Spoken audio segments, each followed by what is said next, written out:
கிறிஸ்துவுடனான சகோதர சகோதரிகளே, யாவரையும் நம்முடைய பிதாவாகிய தேவனுடைய நாமத்தினாலும் நம்முடைய ஆண்டவரே இயேசு கிறிஸ்து நாமத்தினாலும் உங்களுக்கு கிருபையும் சமாதானமும் உண்டாவதாக என்று வாழ்த்து நான் வரவேற்கிறேன். இந்த நாளிலே நாம் தேவனுடைய வார்த்தையாக என்ன பார்க்கிறோம் என்றால், தேவனின் ஆழமான 7 காரியங்கள், சபையை குறித்து, உலகத்தை குறித்து தேவன் கொண்டிருக்கிற 7 ஆழமான காரியங்கள் என்ற தலைப்பில் நாம் பார்க்க போகிறோம். அது இந்த நாளிலே பார்க்கும் ஒன்றாக பார்க்கிறோம், இன்னொரு பார்க்க கூட இருக்கிறது. இதற்கு ஆதாரமாக நாம் எடுத்துக்கொண்ட வேத வசனம் 1 கொரிந்தியர் 2ஆம் அதிகாரம் 7லிருந்து 12 வசனம். 1 கொரிந்தியர் 2:7. உலக தோற்றத்துக்கு முன்னே தேவன் நம்முடைய மகிமைக்காக ஏற்படுத்தினதும் மறைக்கப்பட்டதுமாய் இருந்த ரகசியமான தேவ ஞானத்தையே பேசுகிறோம். அதை இப்பிரபஞ்சத்து பிரபுக்களில் ஒருவனும் அறியவில்லை. அறிந்தார்களானால் மகிமையின் கர்த்தரை அவர்கள் சிலுவையில் அறைய மாட்டார்களே.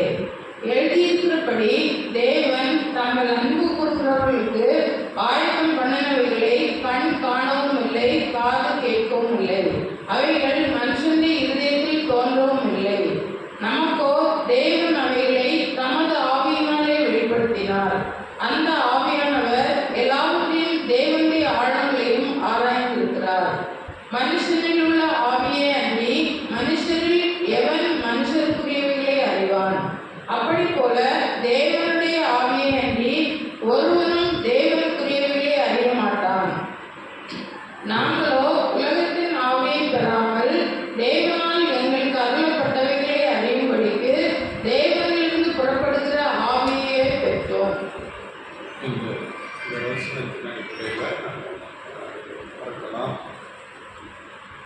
தேவன் 7 மகா உன்னதமான ஆழமான காரியங்களை சபையாக்கி நமக்கு வெளிப்படுத்தியிருக்கிறார். ஆனால் உலகமோ, உலகத்தில் உள்ள எல்லா ஜனங்களும் ஒன்றும் அறியாமல் ஒரு இருளில் இருக்கிறது நாம் பார்க்க முடியும். அதாவது இன்றைக்கு உலகம் எப்படி இருக்கிறது என்றால், உலகம் என்றால் உலகத்தில் உள்ள மற்ற எல்லா ஜனங்களும் இப்போ பிரசன்ட் வாழ்க்கை, இந்த வாழ்க்கையில் நமக்கு எது சந்தோஷமோ, எது மகிழ்ச்சியோ அதையே நாடி தேடி அதற்காகவே வாழ்ந்து கொண்டு இருக்கிறார். அது சில வேளைகளில் உலக பிரகாரமான அதிகாரமாக இருக்கலாம், பெரிய பதவியாக இருக்கலாம், இல்லாவிட்டால் போதை வஸ்துக்களை பயன்படுத்துவது, இல்லாவிட்டால் பொழுதுபோக்கான சினிமா, நாடகம் போன்ற இது போன்ற காரியங்களில் நேரத்தில் செலவு கொண்டு இருக்கிறார். ஆனால் நம்ம எல்லாம் சிருஷ்டித்து இந்த பூமி, வானம், வானத்தில் உள்ள அநேக பிரபஞ்சம், நட்சத்திரங்கள், கோடான கோடி தூதர்கள், இவைகளை எல்லாம் சிருஷ்டித்த தேவனை குறித்து தேடவோ, அவரை குறித்து அறிந்து கொள்ளவோ எந்த விதமான ஒரு முயற்சியும் எடுக்காமல் தனக்காகவே வாழ்ந்து கொண்டு இருக்கிறார்கள் இந்த உலகத்தில் உள்ள மெஜாரிட்டியான ஜனங்கள். ஆனால் தேவன் நம்மை அழைத்து அவருடைய மேன்மையான திட்டங்களை நமக்கு வேதத்தின் மூலம் வெளிப்படுத்தி இருக்கிறார். அவைகளை குறித்து தான் இந்த நாளில் நாம் பார்க்க போகிறோம். முதலாவதாக ஒரு காரியத்தை, அது என்ன தேவனுடைய ஆழமான காரியம் என்று நாம் பார்க்கும்போது, சபைக்கு வெளிப்படுத்தின முதலாவது காரியம் என்னவென்றால், தேவனுடைய ஆழமான அன்பும் அவர் மனுக்குலத்தின் மேல் காட்டிய ஒரு கரிசனையும் என்ற அல்ல. தேவன் இந்த மனுக்குலத்தை மிகவும் அன்பு கூர்ந்தார்.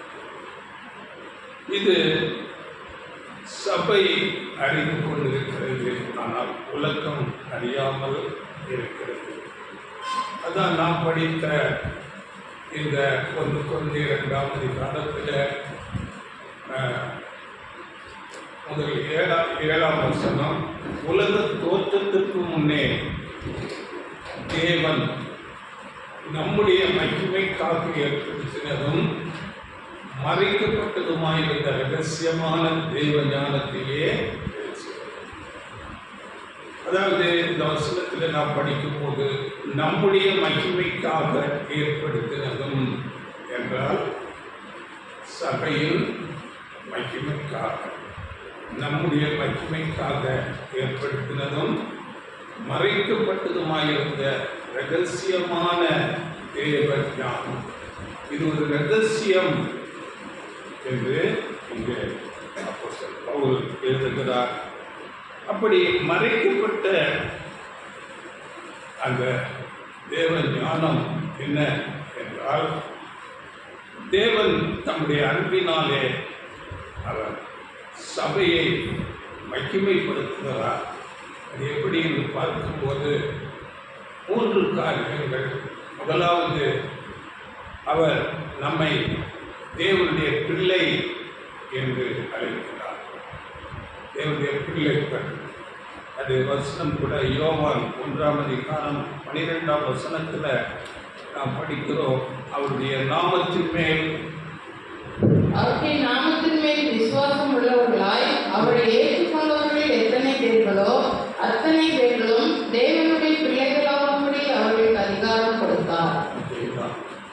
அவருடைய நாமத்தின் மேல், அப்படியே ஆண்டவர் இயேசு கிறிஸ்துவின் நாமம், அவருடைய நாமத்தின் மேல் விசுவாசம் உள்ளவர்களாய் அவரை ஏற்றுக்கொண்டவர்கள். அவரை ஏற்றுக்கொண்டவர்கள் என்றால் இங்கிலீஷில் ரிசீவ்டு, அவரை நாம் பெற்றிருக்க வேண்டும். நம்முடைய உள்ளத்தில் அவரை ஏற்றுக்கொண்டவர்கள் எத்தனை பேர்களோ அத்தனை பேர்களும் தேவனுடைய பிள்ளைகள். அப்படிப்பட்டதான ஒரு மேன்மையான ஒரு அதிகாரத்தை கொடுத்து சபையை மகிமைப்படுத்தியிருக்கிறார். அதான் நம்முடைய மகிமைக்காக ஏற்படுத்தினதும் என்று. அடுத்ததாக நாம் பார்க்கும்போது இந்த சபைக்கு தேவன் ஒரு பெரிய மேன்மையை கொடுத்திருக்கிறார். அது எப்படி என்றால், நம்மை ராஜாக்களும் ஆசாரியர்களும் ஆக்குவதாக நமக்கு வாக்கு பண்ணியிருக்கிறார். இதை குறித்து கூட வசனம் நாம் படிக்கும்போது வெளிப்படுத்தல் 1ஆம் அதிகாரம் 6ஆம் வசனத்தில் அவர் நம்மிடத்தில் அன்பு கூர்ந்து நமது இரத்தத்தினாலே நம்முடைய பாவங்கள நம்மை கழுவி தம்முடைய பிதாவாகிய தேவனுக்கு முன்பாக நம்மை ராஜாக்களும் ஆசாரியர்களும் ஆக்கின அவருக்கு மகிமையும் வல்லமையும் என்றென்றைக்கும் உண்டாயிருப்பதாக. சபையை செய்திருக்கிறார். சபையை ராஜாக்களும் ஆசாரியர்களும் ஆக்கியிருக்கிறார். ஆக்கியாச்சு. அப்படிப்பட்ட ஒரு ஆசீர்வாதத்தை கொடுத்திருக்கிறார். இதை வெளிப்படுத்தல் 20:6 கூட அங்கே அந்த நடைமுறைக்கு வருகிறதை நாம் பார்க்கிறோம். முதலாம் உயிர்த்தெழுதலுக்கு பங்குள்ளவன் பாக்கியவானும் பரிசுத்தவானுமாய் இருக்கிறான். இவர்கள் மேல் 2ஆம் மரணத்திற்கு அதிகாரம் இல்லை. இவர்கள் தேவனுக்கும் கிறிஸ்துவுக்கும் முன்பாக ஆசாரியராய் இருந்து அவரோட கூட 1000 வருஷம் அரசாடுவார்கள். அவரோடு கூட 1000 வருஷம் அரசாடுவார்கள். ராஜாக்களாகவும் ஆசாரியர்களாகவும். இந்த உலகத்தில் ரொம்ப ஒரு மேன்மையான ஒரு பதவி என்றால் அதுதான் ராஜாக்கள், ஆசாரியர்கள். தேவனுக்கும் மனுஷனுக்கும் மத்தியஸ்தராக இருப்பது ஆசாரியர். இந்த 2 பதவியும் வருவதால் அடுத்ததாக எப்படி மேன்மைப்படுத்தியிருக்கிறார் என்றால் சபையை குறித்து சொல்லும்போது அவர் சபையை ஆண்டவர் இயேசு கிறிஸ்துவோடு நான் எங்கே இருக்கிறேனோ அங்கே அவர்களும் என்னோடு கூட இருக்கும்படி நான் விரும்புகிறேன் என்று சொல்கிறார். இதை குறித்த வசனம் யோவான் 17:24.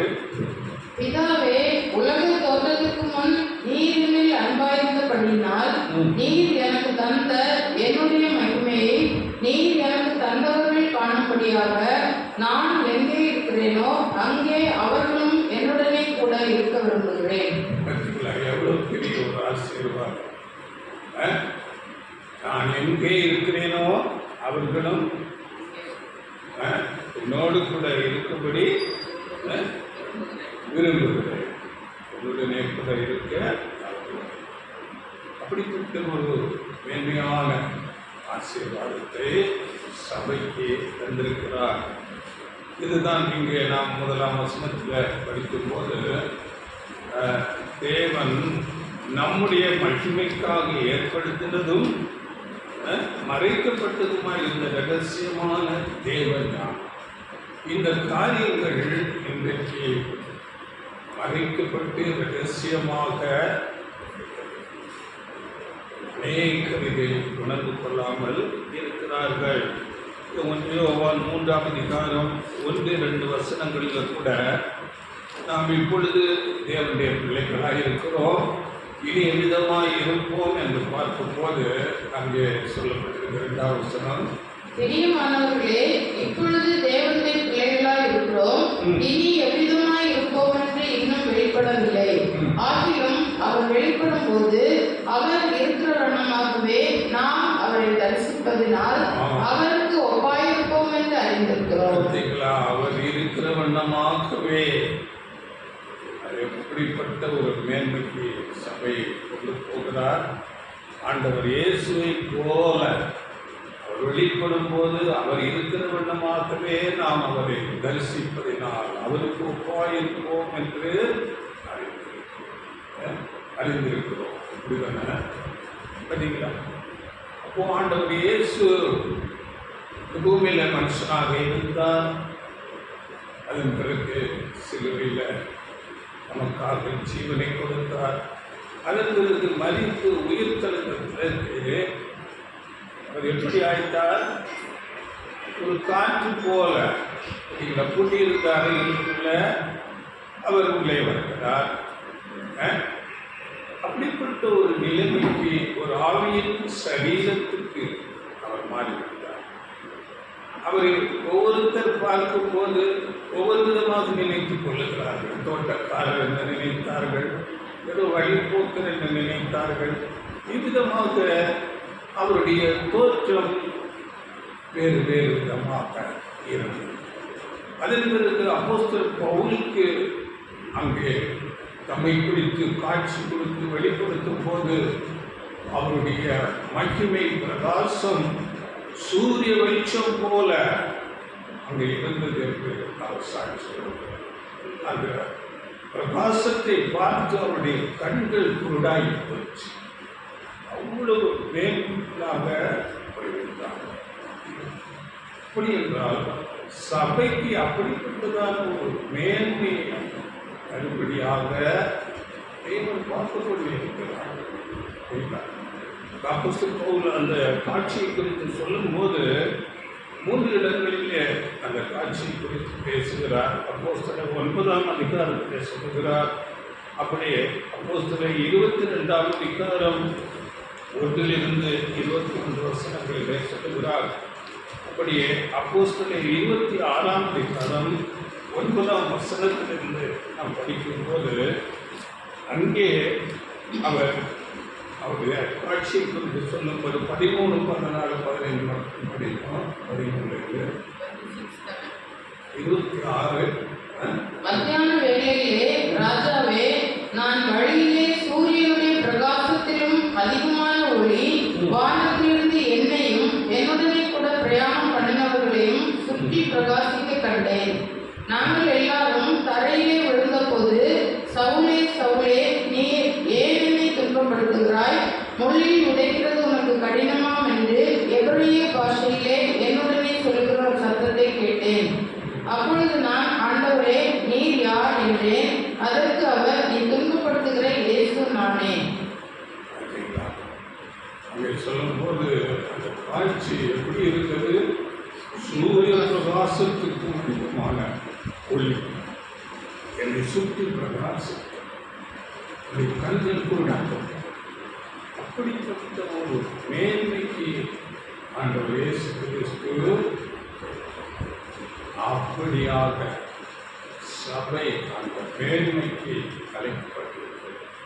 அவ்வளவு ஒரு மேன்மை கொடுப்பதாக தேவன் பார்க்கப்பட்டிருக்கிறார். ஆண்டவர் இயேசு கிறிஸ்து சொல்லும்போது வெளிப்படுத்துகிற விசேஷம் 3ஆம் அதிகாரம் 21ஆம் வசனத்தில், நான் ஜெயம் கொண்டு என் பிதாவுடைய சிங்காசனத்திலே அவரோட கூட உட்கார்ந்தது போல, ஜெயம் கொள்ளுகிறவன் எவனோ அவனும் என்னுடைய சிங்காசனத்தில் என்னோட கூட உட்காரும்படிக்கு அருள் செய்வேன். என்னோடு கூட உட்காரும்படி அருள் செய்வேன். அதுக்கு என்ன செய்யணும்? ஆசை இருக்குது, ஜெயிக்கணும். ஜெயம் கொள்ளுகிறவன் எவனோ பட்சபாதம் உள்ளவன் யாராக இருந்தாலும் ஜெயிக்க வேண்டும். உலகத்தை, மாம்சத்தை, பிசாசை ஜெயிக்க வேண்டும். ஜெயம் கொள்ளுகிறவன் எவனோ அவனோடு கூட என்னுடைய சிங்காசனத்தை உட்காரும்படி அருள் செய்வேன். வார்த்தையில உண்மையுள்ளவர், அவர் சத்தியவர். அதனால தேவன் இந்த சபையின் மேல வைத்திருக்கிற அன்பு எவ்வளவு பெரிது என்று பவுல் மூலம் சொல்லப்படும் போது அது நம்முடைய அறிவுக்கு எட்டாத அன்பாக இருக்கிறது. சபையின் மேல் தேவன் அவ்வளவாக அன்பு கூறுகிறவராய் இருக்கிறார். அப்போ பவுல் பேசி இருக்கிறது போது 3ஆம் அதிகாரம் 18ஆம் வசனத்தில், கிறிஸ்துவின் அன்பின் அகலமும் நீளமும் ஆழமும் உயரமும் இன்னதென்று உணர்ந்து, அன்பு அவ்வளவு பெரிதென்று என்ன செய்யணும்? நம்ம உணரணும். எப்படி நம்ம உணர்ந்து கொள்ள முடியும்? இப்போ நமக்காக ஒருத்தர் நம்ம ஏதோ ஒரு தப்பு பண்ணி அந்த தப்பை இன்னொருத்தர் ஏற்றுக்கொண்டு அவர் ஜெயிலுக்கே போயிட்டார் அப்படின்னா அவர் மேலே எப்படி இருக்கும்? நமக்கு இல்லை, நம்ம செய்த தப்பை இன்னொருத்தர் ஏற்றுக்கொண்டு என்ன ஒரு 6 வருஷமோ இல்லை 1 வருஷமோ ஜெயிலுக்கே போயிட்டாரு, நான் தாங்க செய்வேன் அப்படி எப்படிப்பட்ட அன்பு அவர் மேலே நம்ம எப்படி காட்டுவோம்? ஆனால் அந்த இயேசு கிறிஸ்து அப்படியே நம்மேலிருந்த பாவத்தை, மரணாக்கினியை அவர் எடுத்துக்கொண்டார். நாம் பாடுபட வேண்டிய இடத்துல, நாம் மரணத்தை ஏற்றுக்கொள்ள வேண்டிய இடத்துல அந்த இயேசு கிறிஸ்து மரணத்தை ஏற்றுக்கொண்டு மரித்தார். வேதத்தில் நம்ம படிக்கிறோமே, அவர் நம் ஒவ்வொருவருக்காகவும் மரணத்தை ருசி பார்த்தார். அப்படிங்களா? மரணம் ருசியாக இருக்குமா? எவ்வளோ பாடுகள் ஒரு மனுஷனுக்கு மரணம் வருகிறது என்றால் அது ருசியாக இருக்கும். எவ்வளோ பாடுகள் பட்டு அந்த மரணம் அப்படி அந்த நமக்காக அநேக பாடுகளை படிக்கிறோமே என்று எபிரேயர் 2ஆம் அதிகாரம் 9ஆம் வசனம், என்றாலும் தேவனுடைய கிருபையினால் ஒவ்வொருவருக்காகவும் மரணத்தை ருசி பார்க்கும்படிக்கு தேவதூதரிலும் சற்று சிறியவராக்கப்பட்டிருந்த இயேசு மரணத்தை உத்தரித்ததின் நிமித்தம் மகிமையினாலும் கனத்தினாலும் முடிசூட்டப்பட்டதை காண்கிறோம். தேவனுடைய கிருபையினால் ஒவ்வொருவருக்காகவும் அவர் மரணத்தை ருசி பார்த்தார். வேதம் தெளிவாக சொல்கிறது. ஒவ்வொரு உங்களுக்காகவும் எனக்காகவும் ஒவ்வொரு இண்டிவிஜுவலுக்காக நாம் மறிக்க வேண்டிய இடத்துல அவர் மரணத்தை ருசி பார்த்தார். மரணத்தை உத்தரித்தது நிமித்தம் என்றால் மரணத்தை ஏற்றுக்கொண்டது நிமித்தம் என்று திருத்தப்பட்ட மொழிபெயர்ப்பு சொல்றார். மரணத்தை ஏற்றுக்கொண்டார் நமக்காக, நம்ம ஒவ்வொருவருக்காக. அது தேவனுடைய கிருபையினால். தேவன் அவரை அனுப்பினதினால அவர் உலகத்துக்கு வந்தார். தேவன் இந்த திட்டத்தை ஏற்படுத்தினதினாலே அவர் தன்னை பலியாக ஒப்புக் கொடுக்கிறார். தேவன் முதலாவது இந்த உலகத்தை, இந்த மனுக்குலத்தை நேசித்தார். அதனால தம்முடைய குமாரனை அனுப்பினார். நான் படிக்கிறோம் யோவான் 3ஆம் அதிகாரம் 14ஆம் வசனம். சொல்லுங்க, என்ன வசனம்? தேவன் தம்முடைய ஒரே பேரான குமாரனை விசுவாசிக்கிறவன் எவனோ அவன் கெட்டு போகாமல் நித்திய ஜீவனை அடையும்படிக்கு அவரை தந்தருளி. அவரை முதலாவது கொடுத்தார். தேவன் தம்முடைய குமாரனை கொடுத்தார். தந்தருளி உலகவாய் உலகத்தில் அதில் தேவன் முதலாவது அன்பு கொடுத்தார். அதை தம்முடைய குமாரனாகிய இயேசு மூலமாக இந்த உலகத்திலே அதை நிறைவேற்றினார். அவர் மேல் உலகத்தின் பாவத்தை எல்லாம் சுமத்தினார். அதை யோவான் தீர்க்கதரிசி இயேசுவுக்கு ஞானஸ்நானம் கொடுத்த யோவான் சொல்லும் போது, இதோ உலகத்தின் பாவத்தை எல்லாம் சுமந்து தீர்க்கிற தேவ ஆட்டுக்குட்டி. அப்படி தேவ ஆட்டுக்குட்டியாக உலகத்தின் பாவத்தையே சுமந்து கொண்டு நமக்காக மரித்தார். ரோமர்ல சொல்லும் போது, ரோமர் 5ஆம் அதிகாரம் 8ஆம் வசனத்துல நாம் பாவிகளாய் இருக்கையில் கிறிஸ்து நமக்காக மரித்ததினாலே தேவன் நம்மேல் வைத்த தமது அன்பை விளங்கப்படுகிறார். நாம் பாவிகளாய் இருக்கிறேன், அவர் நமக்காக மரித்ததினாலே தேவன் நம்மேல் வைத்த தமது அன்பை விளங்கப்படுகிறார். தேவன் முதலாவது மனுக்குலத்தை நேசித்தார். அதனால் தம்முடைய நேசகுமாரனை கொடுத்தார். அதில் அல்ல, எபேசியர் 3ஆம் அதிகாரம் 19ஆம் வசனத்தில் அறிவிக்கட்டாத அந்த அன்பை அறிந்து கொள்ள வல்லவர்களாகவும் தேவனுடைய சகல பரிபூர்ணத்தாலும் நிரப்பப்படும் வேண்டும் என்று நான் வேண்டுதல் செய்கிறேன் என்று இது ஒரு ஜபமாக சொல்கிறார். அதான் 3:19 அறிவிக்கட்டாத அந்த அன்பை அறிந்து கொள்ள வல்லவர். இப்படி நம்ம எப்பயாவது ஜெபித்திருக்கிறோமா? அவருடைய அன்பை நான் அறிந்து கொள்ள வேண்டும். அறிவிக்கட்டாத அன்பு இப்படியாக இருக்க வேண்டும் நம்முடைய ஜெபம். நாம் ஜெபத்தில் என்ன கேட்கிறோம்? ஆண்டவரே, எனக்கு நிறைய கோல்டு கொடுங்க, காரு கொடுங்க, வீடு கொடுங்க, பெரிய அதிகாரம் கொடுங்க, பதவி உயர்வு கொடுங்க, இதுதான் கேட்கிறோம். இன்னைக்கு சபை அப்படித்தான் எதிர்பார்த்து கொண்டிருக்கிறது. ஆனால் இங்கே உண்மையான பவுல் அப்போஸ்தலர், என்னுடைய சீசன், ஆண்டவர் இயேசு கிறிஸ்துவுடைய சீசன், உண்மையான சபை என்ன கேட்கிறது? உங்கள் அன்பை நான் அறிந்து கொள்ள வேண்டும். அது நாளம் அகலம் உயரம் நான் அறிந்து கொள்ள வேண்டும். நாம் அப்படியாக ஜெபிக்க வேண்டும். அந்த அன்பை நாம் அறிந்து கொண்டால் மாத்திரமே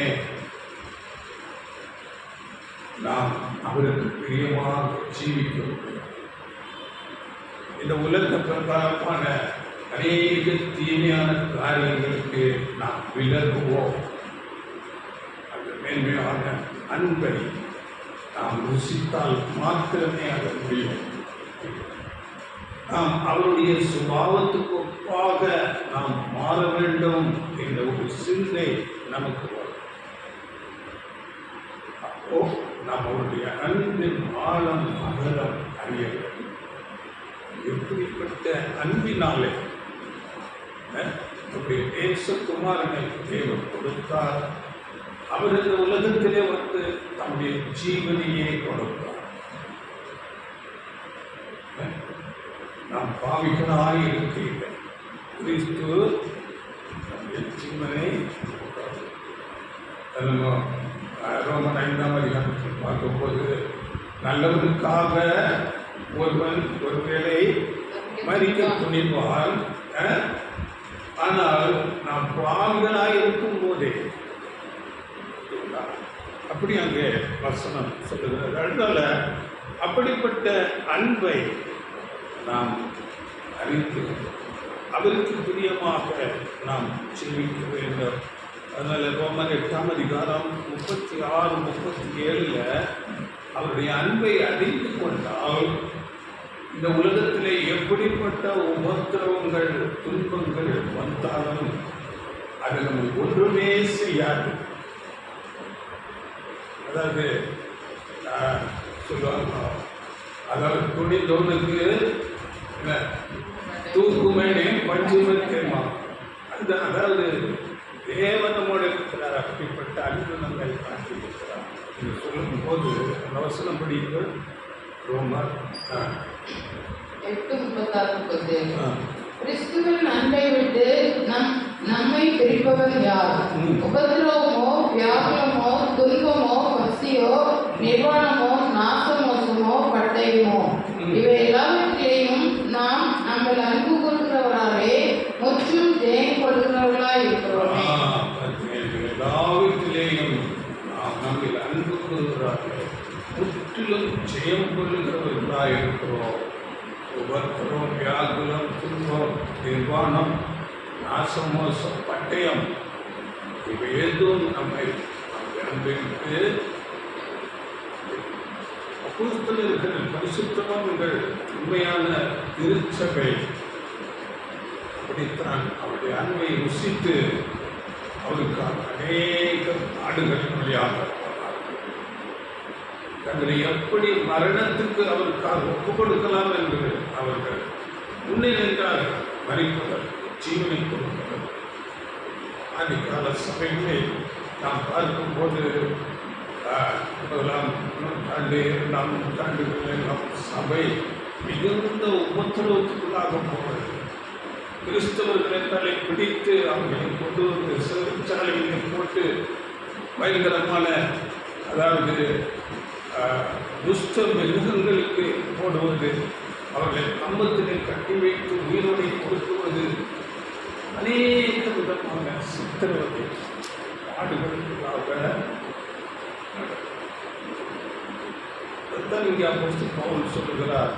மரணமோ அடுத்த 38, 39 படிங்கள்.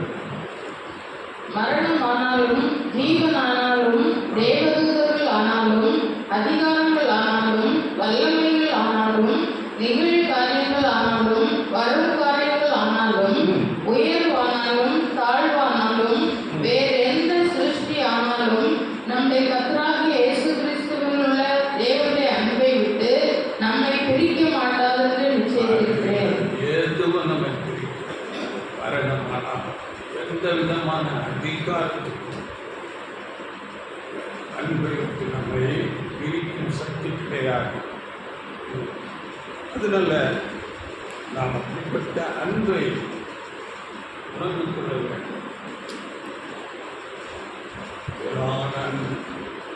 தேவன் நம்மை காட்டியிருக்கிறார். அந்த இயேசு கிறிஸ்து நம்மை அன்பை காட்டியிருக்கிறார். அதனால இந்த அப்போஸ்தலன் பவுல் கேட்கும் போது, அப்படிப்பட்ட அந்த அன்பை நீ அசட்டை செய்கிறாயோ என்று கேட்கிறார். ரோமர் 2ஆம் அதிகாரம் 4ஆம் வசனத்தில் அந்த கேள்வி கேட்கப்படுகிறது. ரோமர் 2:4. அல்லது தேவ தயவு நீ குணப்படும்படி உன்னை ஏவுகிறது அறியாமல் அவருடைய தயவு, பொறுமை, நீடிய சாந்தம் இவைகளின் ஐஸ்வர்யத்தை அசட்டை பண்ணுகிறாயோ? அசட்டை செய்கிறாயோ? எப்படி அசட்டை பண்ண முடியும்? எப்படி அசட்டை பண்ண முடியும்?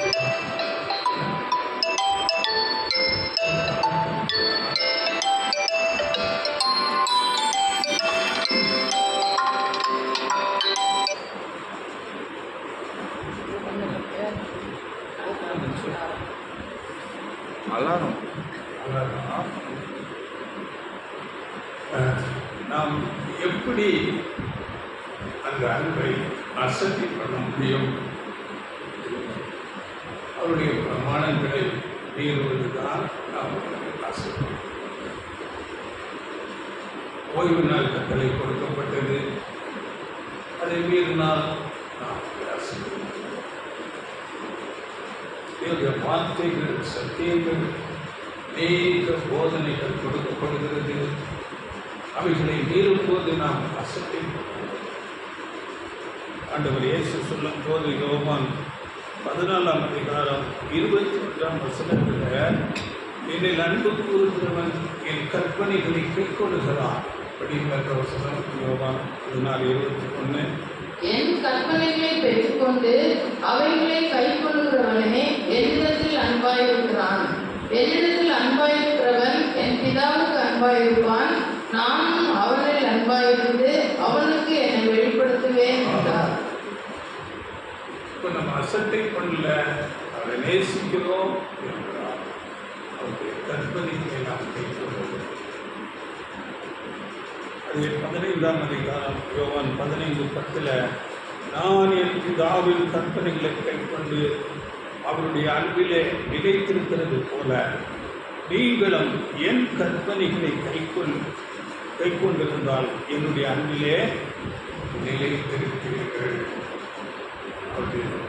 கற்பனைகளை கைக்கொள்ள வேண்டும். இன்றைக்கு அநேக கள்ள உபதேசம்.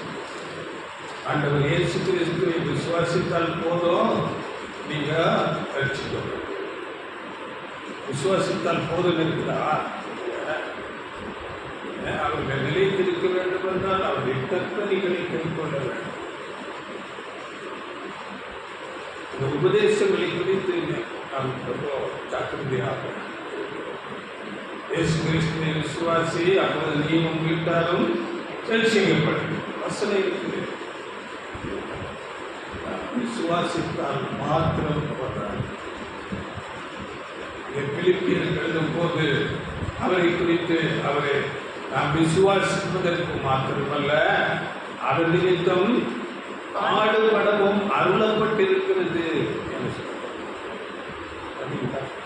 படிங்க அந்த வசனம். பிலிப்பியர் 1:29.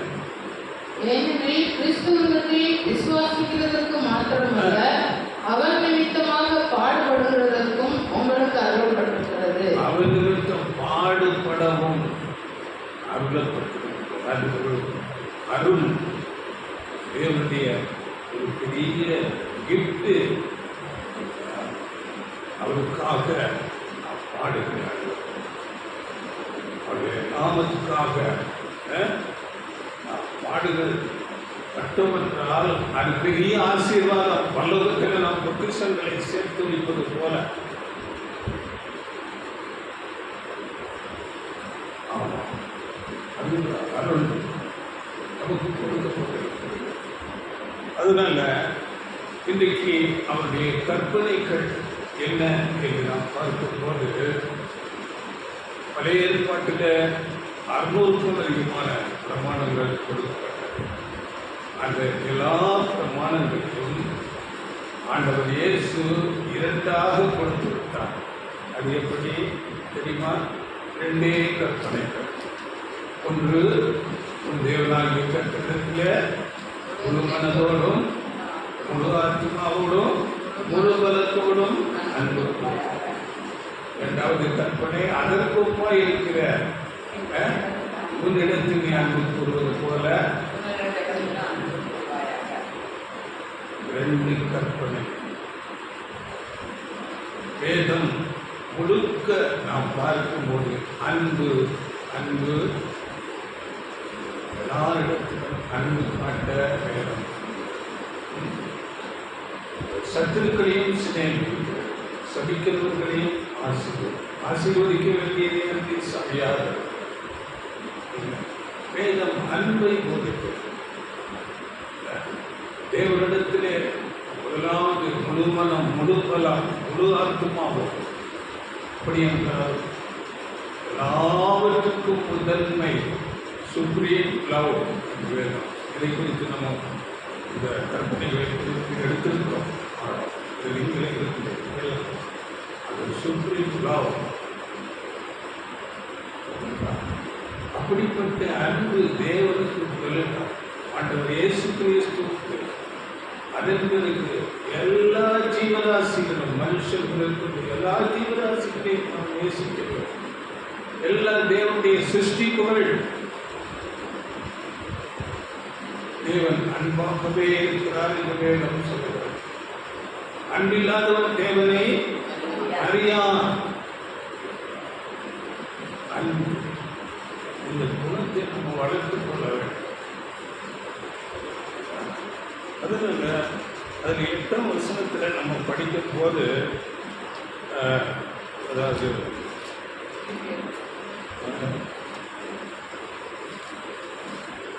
உக்கிர கோபாக்கனை வரும் என்று சொல்லப்பட்டிருக்கிறது. அந்த அந்த அவருடைய கட்டளைகளை அசட்டை பண்ணினான். ரோமர் 2:8. ரோமர் 2:8. சண்டைக்காரனாய் இருந்து சத்தியத்துக்கு கீழ்ப்படியாமல் அநியாயத்துக்கு கீழ்ப்படிந்திருக்கிறவர்களுக்கோ உக்கிர கோபாக்கனை வரும். உக்கிர கோபம் தேவனுடைய மானத்தை கேட்டுக்கொண்டு வைக்கொள்ளாமல் அதை அசட்டை பண்ணினான். உக்கிர கோபாக்கனை வரும். அதனால இந்த தேவ அன்பை நாம் அதிகமாக ஆராய்ந்து உணர்ந்து கொள்ள, இந்த அன்பை குறித்து நாம் அறிந்து கொள்ள இந்த வேத வசனத்தை நாம் அதிகமாக படிக்க வேண்டும். வேத வசனத்தில் அவருடைய அன்பு எப்படிப்பட்டது என்று போதிக்கப்பட்டிருக்கிறது. அதனால அவருடைய வேதத்தை நாம் தியானிக்கும் போது ஆண்டவர் இயேசு சொன்னார் இல்லையா, வேத வாக்கியங்களை ஆராய்ந்து பாருங்கள், அதனால் உங்களுக்கு நித்திய ஜீவன். அப்போ அந்த வேத வாக்கியங்களை ஆராய்ந்து பார்க்கும்போது தேவன் எப்படிப்பட்டவர், அவருடைய திவ்ய சுபாவம், அவர் சபைக்கு கொடுத்திருக்கிற மேலான திட்டங்கள், அவருடைய வல்லமை எப்படிப்பட்டது, எல்லாவற்றையும் நாம் அறிந்திருக்கிறோம். அதனால வேதத்தை நாம் அதிகமாக ஆராய்ந்து பார்க்க வேண்டும். தேவனுடைய அன்பை, அதாவது அனைத்த கவிஞர்கள் பலவிதமாக வர்ணிக்கிறார்கள். அதில் ஒரு கவிஞர் ஜெரோம் என்று சொல்லப்பட்டிருக்கிற ஒரு கவிஞர் எப்படி வர்ணிக்கிறார் என்றால், தேவனுடைய அன்பை குறித்து அந்த சிலுவையை வைத்து அவர் வர்ணிக்கிறார். தேவனுடைய அன்பை அந்த சிலுவையில் நாம் பார்க்கிறோம். அது எப்படி என்றால், அந்த சிலுவை மரத்தின் மேல் நோக்கிய பாவம் செய்யாத உண்மையான தூதர்கள் தேவனுடைய அன்பை அறியும்படியாக அந்த சிலுவை மரத்தின் மேல் நோக்கிய பாவம் அவர்களை அறிவுறுத்துகிறது. அப்படியே விழுந்து போன தூதர்கள் அந்த சிலுவை மரம் கீழ்நோக்கிய அந்த பாகம் அந்த விழுந்து போன தேவ தூதர்கள் தேவனுடைய அன்பை உணரும்படியாக செய்கிறது என்று அதன் குறுக்கு பாகம் தேவனுடைய அந்த மேன்மையான தெய்வீக அன்பை இந்த மனுக்குலம் முழுமையும் அறிந்து கொள்ளும்படியாக செய்கிறது என்று இந்த ஒரு கவிஞன் அது சிலுவையை குறித்து வர்ணித்து பாடுகிறார். தேவனுடைய அன்பை நாம் இந்த சிலுவை மரத்திலே பார்க்கிறோம். அதனால வசனப்படிகள் 1 யோவான் 4ஆம் அதிகாரம் 9-10 வசனங்கள். நம்முடைய ஒரே பேரான குமாரனாலே நாம் பிழைக்கும்படிக்கு தேவன் அவரை இவ்வுலகத்திலே அனுப்பினதினால் தேவன் நம்மை வைத்த அன்பு வெளிப்பட்டது. நாம் தேவனிடத்தில் அன்பு கூர்ந்ததினால் அல்ல, அவர் நம்மிடத்தில் அன்பு கூர்ந்து நம்முடைய பாவங்களை நிவர்த்தி செய்கிற கிருபாதார பலியாக தம்முடைய குமாரனை அனுப்பினதினாலே அன்பு உண்டாயிருக்கிறது. தேவன் அவருடைய அன்பை எப்படி வெளிப்படுத்தினார்? நம்முடைய குமாரனை அனுப்பி நம்மை வைத்த அன்பு அதனால வெளிப்பட்டது. நாம் தேவனிடத்தில் அன்பு கூர்ந்ததினால் அல்ல, அவர் நம்மிடத்தில் அன்பு கூர்ந்து நம்முடைய பாவங்களை நிவர்த்தி செய்கிற கிருபாதார பலியாக நம்முடைய குமாரனை அனுப்பினதினாலே அன்பு.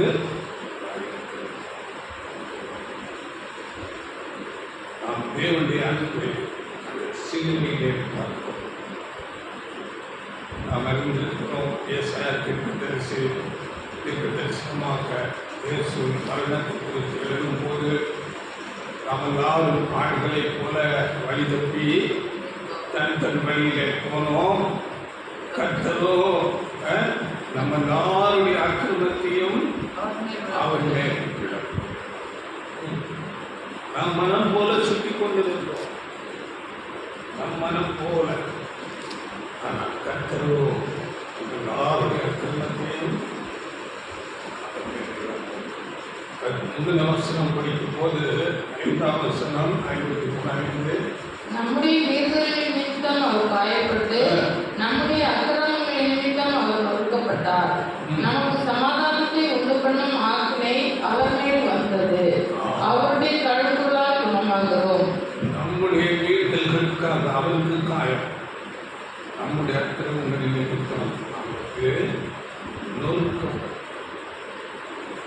நமக்கு சமாதானம் வரும்படியாக ஆக்கினை. தேவனுடைய அன்பு முதலாவது தேவனுடைய ஆழமான காரியம் இதுதான். தேவனுடைய அன்பு கரிசனை உலகத்து மேல சபை மேல அவர் காட்டுகிற அன்பு கரிசனை. அன்பை நாம் சிலுவையில இதுதான் தேவனுடைய முதலாவது ஆழமான காரியம். இரண்டாவது காரியம் என்று பார்க்கும்போது தேவன் சபைக்கு வெளிப்படுத்தி இருக்கிறார். அந்த இரண்டாவது காரியம் தேவனுடைய உக்கிர கோபம் உலகத்து மேல வருகிறது. தேவனுடைய உக்கிர கோபம் இந்த உலகத்து மேல் வருகிறது. 1 கொரிந்தியர் 2ஆம் அதிகாரம் 8ஆம் வசனம்.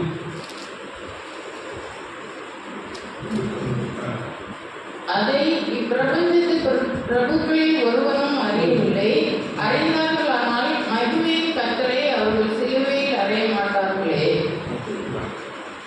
அதாவது இங்கு சொல்லும்போது அதை இப்பிரபஞ்சத்து பிரபுக்களில் ஒருவனும் அறியவில்லை, அறிந்தார்களானால் மகிமையின் கர்த்தரை அவர்கள் சிலுவையிலே அறைய மாட்டார்கள். இப்போ இயேசு யார், எதற்காக இந்த உலகத்துக்கு வந்தார் என்று அன்றைக்கு இருந்த அந்த தேசாதிபதி பிலாத்துவாக இருக்கலாம், இல்லாவிட்டால் அந்த பிரதான ஆசாரியர்கள், வேத பாரகர்கள், பரிசேயர்கள், யூதர்கள் அவர்கள் ஆண்டவர் இயேசு யார் அறிந்திருந்தார். அவரை சிலுவையில அறிந்திருக்க மாட்டார்கள். அதுல அப்போஸ்தலன் பேதுரு அதை பெந்தேகோஸ்தே நாளில் அங்கே எழுப்பி நின்று சொல்லுகிறார், நீங்கள் அறியாமல் அவரை மரணாக்கணிக்கு ஒப்புக் கொடுத்தீர்கள் என்று அங்கு பேசுகிறார். அப்போஸ்தலன் 3ஆம் அதிகாரம் 17-18 போகிறார். சகோதரரே, நீங்களும் உங்கள் அதிகாரிகளும் அறியாமையினாலே இதை செய்தீர்கள் என்று அறிந்திருக்கிறேன். கிறிஸ்து பாடுபட வேண்டும் என்று தேவன் தம்முடைய தீர்க்கதரிசிகள் எல்லாருடைய வாக்கினாலும் முன்னறிவித்தவர்களை இவ்விதமாய் நிறைவேற்றினார். நீங்கள் அறியாமல் அதை தம்முடைய தீர்க்கதரிசிகளின் மூலமாக தேவன் முன் குறித்ததுனால அப்படிப்பட்ட மரணத்துக்கு நீங்கள் அப்படி முன் சொல்லப்பட்ட தீர்க்க தரிசனம் எது என்றால் சங்கீதம் 2ஆம் அதிகாரத்தில் 1 முதல் 5 வசனங்களிலே அங்கே சொல்லப்பட்டிருக்கிறது. சங்கீதம் 2ஆம் அதிகாரம் 1-5. ஜாதிகள் கொந்தளித்து ஜனங்கள் விருதாகாரத்தை சிந்திப்பானே, கர்த்தருக்கு விரோதமாகவும் அவர் அபிஷேகம் பண்ணினவருக்கு விரோதமாகவும் பூமியின் ராஜாக்கள் எழுப்பி நின்று அதிகாரிகள் ஏகமாய் ஆலோசனை பண்ணி அவர்கள் கட்டுகளை அறுத்து அவர்கள் கயிறுகளை நம்மை விட்டு எரித்து போடுவோம் என்கிறார்கள். பரலோகத்தில் வீற்றிருக்கிறவர் நகைப்பார், ஆண்டவர் அவர்களை இகழுவார். அப்பொழுது அவர் தமது கோபத்திலே அவர்களோட பேசி தமது உத்திரத்திலே அவர்களை கலங்க பண்ணுவார்.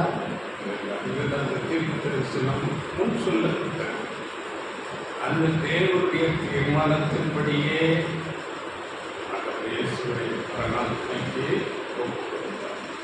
நாம் ஒருவேளை இந்த சிலுவை மரணம்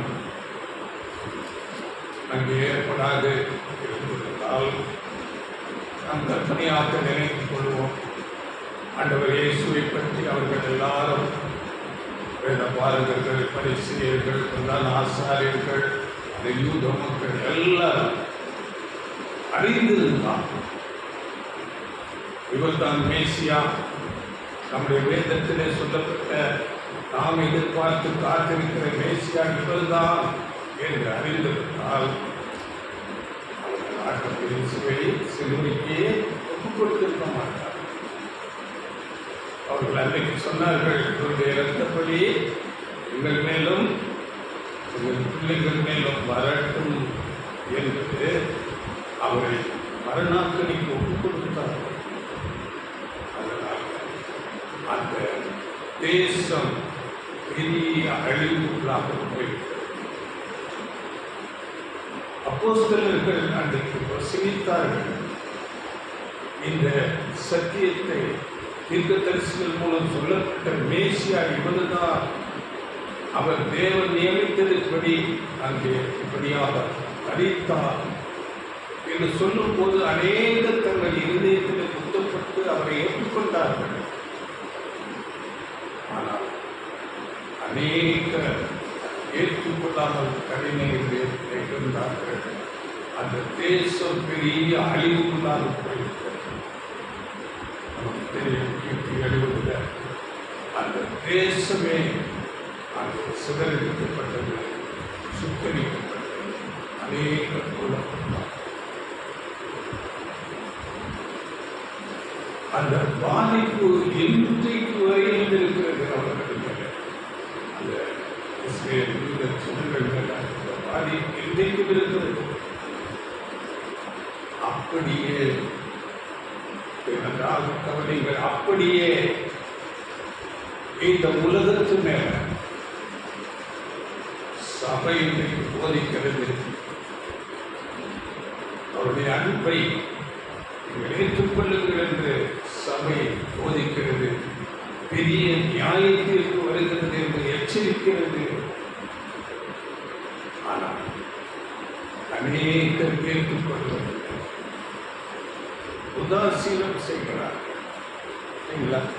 சபை எப்படி போதிக்கிறது பாருங்கள். யோவான் 16ஆம் அதிகாரம் 8-14 வசனங்கள்.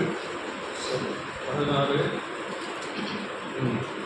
அவர் வந்து பாவத்தை குறித்தும் நீதியை குறித்தும் நியாயத்தீர்ப்பை குறித்தும் உலகத்தை கண்டித்து உணர்த்துவார். ம். அவர்கள் என்னை விசுவாசியாதபடியினாலே பாவத்தை குறித்தும், நீங்கள் இனி என்னை காணாதபடிக்கு நான் என் பிதாவிடத்துக்கு போகிறபடியினாலே நீதியை குறித்தும், இந்த உலகத்தின் அதிபதி நியாயத்தீர்க்கப்பட்டதினாலே நியாயத்தீர்ப்பை குறித்தும் கண்டித்து உணர்த்துவார். பார்த்தீங்களா? அதாவது அன்றைக்கு சபை மேல் அங்கே பெந்தெகோஸ்தே நாளில் பரிசுத்த ஆவி ஊற்றப்பட்டது. அதிலிருந்து அவரை உண்மையாக ஏற்றுக்கொண்ட சபை வகுப்பார் எல்லா இடத்துக்கும் சென்று எச்சரித்துக் கொண்டு போதித்துக் கொண்டு இருக்கிறார். ஆனால் அநேகர் கேட்க உதாசீனப்படுகிறார். சிலர் கேட்கிறார், சிலர் அந்த சத்தியத்துக்கு கீழ்ப்படுகிறார்கள். அதனால இந்த உலகத்து மேல பெரிய கோபாக்கினை தேவ கோபம் பற்றி எரிய போக எவ்வளவு அதிகமான அன்பு தேவன் இந்த உலகத்தின் மீது காட்டினாரோ அவ்வளவாக தேவன் கோபம் இந்த உலகத்தின் மேல வருகிறதா இருக்கிறது. இதை குறித்த அநேக தீர்க்க தரிசன வசனங்கள் நாம் ஏற்கனவே பார்த்திருக்கிறோம். இப்பொழுது கூட அநேக தீர்க்க தரிசனங்கள் மூலமாக இதை பேசியிருக்கிறார். ஏசாயா 11:4, வெளிப்படுத்தல் 19:15, சங்கீதம் 2:9, இரும்பு கோலால் அவர்களை நொறுக்கி குயக்கலத்தை போல் அவர்களை உடைத்து போடுவே என்று சங்கீதம்.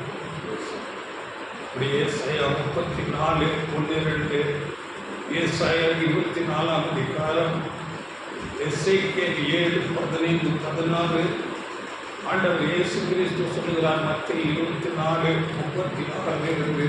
இப்படிப்பட்ட அந்த கோபாக்கினை வரும் என்று அநேக தீர்க்கதரிசிகள் வேதம்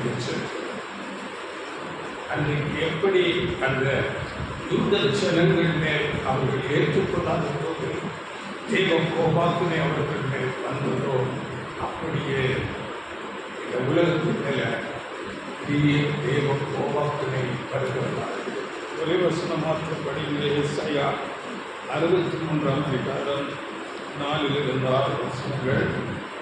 நீதியை சரிக்கட்டும் நாள் என் மனதில் இருந்தது, என்னுடையவர்களை மீட்கும் வருஷம் வந்தது. நான் பார்த்தேன், துணை செய்வார் ஒருவரும் இல்லை, தாங்குவார் ஒருவரும் இல்லை என்று ஆச்சரியப்பட்டேன். அப்பொழுது என் புயமே எனக்கு ரட்சிப்பாக்கி, என் உக்கிரமே என்னை தாங்கிட்டு, நான் என் கோபத்திலே ஜனங்களை மிதித்து, என் உக்கிரத்திலே அவர்களை வெறியாக்கி, அவர்கள் சாரத்தை தரையிலே இறங்க பண்ணினேன். கோபத்திலே ஜனங்களை மிதித்து கோபம் பற்றி எரிய போகிறது. தேவ கோபாக்கினை இந்த உலகத்து மேல வருகிற கடைசி நாட்களிலே நாம் இருக்கிறோம். தேவன் எவ்வளவாக இந்த உலகத்தை நேசித்து அன்பு பாராட்டினாரோ அவ்வளவாக வருகிறார். இதுதான் இரண்டாவது ஆழமான ஒரு காரியம் என்று இது சபைக்கு வெளிப்படுத்தப்பட்டு சபை வகுப்பார், உண்மையுள்ள சபை வகுப்பார் இதை சரியாக உணர்ந்து கொண்டு அதை ஏற்றுக்கொண்டு அவருடைய அன்பை ஏற்று அவருக்கு கீழ்ப்படிவார்கள், அவருக்கு பிரியமாக ஜீவிப்பார்கள், சாட்சி வாழ்க்கை அவர்கள் அப்படிப்பட்ட கோபாக்கினையிலிருந்து தப்பித்துக் கொள்கிறார்கள். அன்றைக்கு கூட சீசர்கள் அன்றைக்கு ஆண்டவர் இயேசு கிறிஸ்துவை ஏற்றுக்கொண்ட அநேக அந்த கிரியாளிகளிலிருந்து தப்பித்துக் கொண்டார்கள். ஆண்டவர் இயேசு வசனத்தை கேட்டு ஏற்றுக்கொண்டவர்கள். அடுத்ததாக மூன்றாவது ஒரு காரியம், மூன்றாவது தேவன் சபைக்கு வெளிப்படுத்துகிற காலமான காரியம் என்னவென்றால் தேவனுடைய ஆழமான நியாய தீர்ப்பு, தேவனுடைய நியாய தீர்ப்பு வருகின்றார்.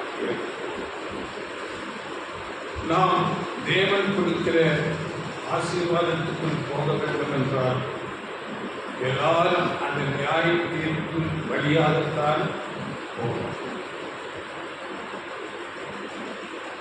சபைக்கு இப்பொழுதே அந்த நியாய தீர்ப்பு நடக்கிறதா இருக்கிறது. இந்த நியாய தீர்ப்பு என்ற ஒரு வார்த்தை வேதத்திலே அநேக இடங்களில் சொல்லப்பட்டது. ஆண்டவர் இயேசு கிறிஸ்து சொல்லும் போது அவருக்கு அந்த நியாய தீர்ப்பு செய்யும் அதிகாரம் கொடுக்கப்பட்டது. ஆண்டவர் இயேசு சபையும் உலகத்தை நியாயம் தீர்ப்பார்கள் என்று வேதத்தில். இந்த நியாய தீர்ப்பு இதன் பொருள் இங்கே மூல பாஷையில் எப்படி கொடுக்கப்பட்டிருக்கிறது என்றால் கிரீக் வார்த்தை கிரிசிஸ், கிரிம்னோ என்ற 2 வார்த்தைகள் அங்கே கொடுக்கப்படுகிறது.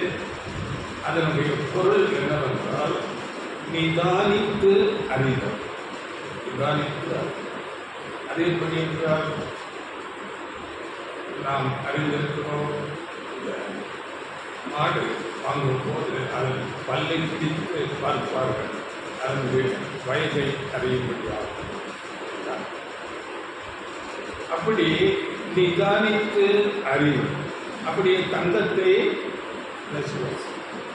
உண்மையான கோல்டா என்று அப்படிப்பட்டதான ஒரு பொருள் தான் இந்த நியாய தீர்ப்பு என்ற ஒரு வார்த்தை. அப்போ தேவன் நம்மை உணர்ச்சி பார்ப்பார். நீதியில் நடக்கிறோமா? தேவ நீதியை நாம் பின்பற்றுகிறோமா? தேவனுக்கு பிரியமாக நாம் ஜீவிக்கிறோமா? தேவனை நாம் எவ்வளவாக அன்பு கூறுகிறோம், எவ்வளவாக விசுவாசிக்கிறோம் என்று நியாயம் தீர்ப்பார். இங்கே நாம் உலகத்தில் பார்க்கும் போது கூட ஒரு குற்றம் செய்த ஒரு குற்றவாளியை நீதிமன்றத்தில் அங்கே நாம் நிறுத்தும் போது அங்கே அநேக விசாரணைகள் நடக்கும் இல்லையா? உடனே அந்த தண்டனை கொடுப்பது அநேக விசாரணைகள். 2 பக்கத்தில் குற்றவாளிக்கு சார்பாகவும் அங்கே வக்கீல் இருப்பார். எதிர் திசையிலும் அவர்கள் குற்றம் சட்டப்படும். அங்கே நீதிபதி ஒருவர் அதை நிதானித்து அப்படி அந்த குற்றவாளி அந்த குற்றம் செய்திருக்கிறார் என்றால் அந்த குற்றத்திலிருந்து அந்த குற்றவாளி அவர் அதை திருந்தும் விதமாக அவருக்கு சில தண்டனைகள் கொடுக்கும். நம்முடைய நீதிமன்றங்களை அப்படியாக விசாரித்துதான் தீர்ப்பு. அதனால நியாய தீர்ப்பு என்றால் நேரடியாக தண்டனை என்றல்ல. நியாய தீர்ப்பு என்றால் அதிலே 4 அம்சங்கள் இருக்கிறது. முதலாவது போதித்தல், அதன் பிறகு பரீட்சித்தல், அதன் பிறகு சிக்ஷித்தல், அதன் பிறகு தீர்ப்பு செய்தல். முதலாவது சத்தியம் போதிக்கப்படும். அந்த சத்தியத்திலே நடக்கிறோமா என்று சோதிக்கப்படுவோம். அதிலே சிறிய தவறுகள் பாவத்திலே விழுந்தால் சிறிய சிக்ஷைகள் உண்டு. அதன் பிறகு தண்டனை. இதுதான் நியாய தீர்ப்பு என்பதில் ஒவ்வொன்றுக்கும் வசனம் இருக்கிறது.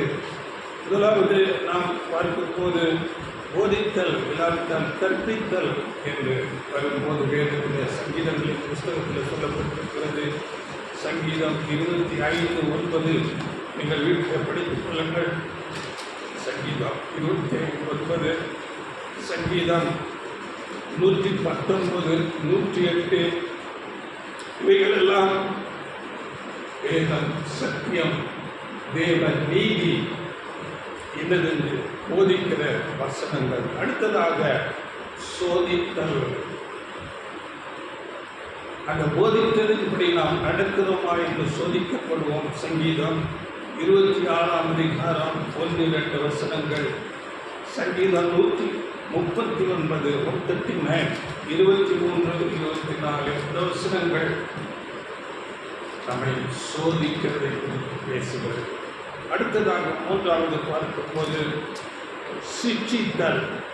1 கொரிந்தியர் 11ஆம் அதிகாரம் 32ஆம் வசனம். எபிரேயர் 12ஆம் அதிகாரம் 6-11 வசனங்கள். அப்படியே ஏசாயா 8ஆம் அதிகாரம் 4ஆம் வசனம். இவைகளெல்லாம் சிட்சையை குறித்து பேசுகிற வசனங்கள். இது சபையையும் இங்கே அடையாளப்படுத்துகிற வசனம் இருக்கிறது, உலகத்தையும் அடையாளப்படுத்துகிற வசனம் இருக்கிறது. அப்படியே தீர்ப்பு செய்தல். தீர்ப்பு செய்தலை குறித்து சொல்லும்போது யோவான் 7ஆம் அதிகாரம் 24ஆம் வசனத்தில் அங்கே ஆண்டவர் இயேசு கிறிஸ்து அங்கே தீர்ப்பு செய்கிறதை நாம் பார்க்கிறோம். அவர் சத்தியத்தின்படியே தீர்ப்பு செய்வார். அவருடைய வசனமே கடைசி நாளில் நியாயம் என்று கூட நாம் படிக்கிறோம். உபாகமம் 1ஆம் அதிகாரம் 14-17 கூட அந்த தீர்ப்பு குறித்து அங்கே பேசப்பட்டது. அதனால நியாய தீர்ப்பு எல்லாருக்கும் உண்டு. சபையாகிய நமக்கும் நியாய தீர்ப்பு உண்டு, உலகத்துக்கும் நியாய தீர்ப்பு உண்டு. அதனால நமக்கு இப்பொழுதே நியாய தீர்ப்பு நடந்து கொண்டிருக்கிறது. ஏனென்றால் நமக்கு இப்பொழுதே சத்தியம் போதிக்கப்படுகிறது. பேதுரு எழுதுகிறார். 1 பேதுரு 4ஆம் அதிகாரம் 17ஆம் வசனத்தில் தேவனுடைய வீட்டிலே நியாய தீர்ப்பு நடக்கிறதா இருக்கிறது என்று அங்கே சொல்கிறார். நீங்கள் நியாய தீர்ப்பு தேவனுடைய வீட்டிலே துவக்கும் காலமாய் இருக்கிறது. முந்தி நம்மிடத்திலே அது துவக்கினால் தேவனுடைய சுவிசேஷத்திற்கு கீழ்ப்படியாதவர்களின் முடிவு என்னமாய் இருக்கும்? இந்த நியாய தீர்ப்பு தேவனுடைய வீட்டிலே நம்மிடத்தில் முதலாவது துவங்குகிறது. ஏனென்றால் நமக்கு தான் இப்பொழுது சத்தியம் போதிக்கப்பட்டது. இது எசேக்கியேல் 9ஆம் அதிகாரம் 6ஆம் வசனத்தில் கூட என் பரிசுத்த ஸ்தலத்திலே முதலாவது அங்கே துவங்குங்கள் அங்கே வசனம் சொல்லுகிறது. அங்கே வெட்டும்படியாக அங்கே அதிகாரத்தோடு அனுப்புகிறார். அப்பொழுது என் பரிசுத்த ஸ்தலத்திலே முதலாவது துவங்குங்கள் என்று முதலாவது சபைக்கு நியாயத்திற்கு துவங்குகிறதை பற்றி பேசுகிறது. அதனால நமக்கு இப்பொழுதே சத்தியம் போதிக்கப்பட்டு நாம் சத்தியத்தில் நடக்கிறோமா என்று நாம் சோதிக்கப்படும். அநேக சூழ்நிலைகளை தேவன் நமக்கு அனுமதிக்கலாம். அது வியாதியாக இருக்கலாம், இல்லாவிட்டால் ஏதாவது குறைவுகளாக இருக்கலாம், இல்லாவிட்டால் மற்றவர்களால் வருகிற அவமானங்களாக இருக்கலாம். இவையெல்லாம் சோதனையாக நமக்கு அதன் பிறகு அந்த சோதனையிலே நாம் விழும்போது நமக்கு சிகிச்சைகள் தண்டனைகள் வருகிறது. சபைக்கு வருகிற தண்டனை குறித்து எபிரேயர் 10 ஆண்டு தெளிவாக சொல்லுகிறார். எபிரேயர் 12ஆம் அதிகாரம் 6-11 வசனங்களில் சபையை குறித்து, சபைக்கு வருகிற சிகிச்சைகள் குறித்து அந்த பேசப்படுகிற படிகள் 6-11.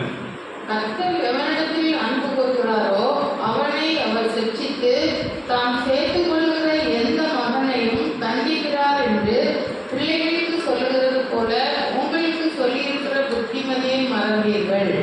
நீங்கள் சிட்சையை சகிக்கிறவர்களாக இருந்தால் தேவன் உங்களை புத்திரராக எண்ணி நடத்துகிறார். தகப்பன் சிட்சையாத புத்திரன் உண்டோ? எல்லாருக்கும் கிடைக்கும் சிட்சை உங்களுக்கு கிடையாதிருந்தால் நீங்கள் புத்திரராய் இராமல் வேசி பிள்ளைகளாய் இருப்பீர்களே.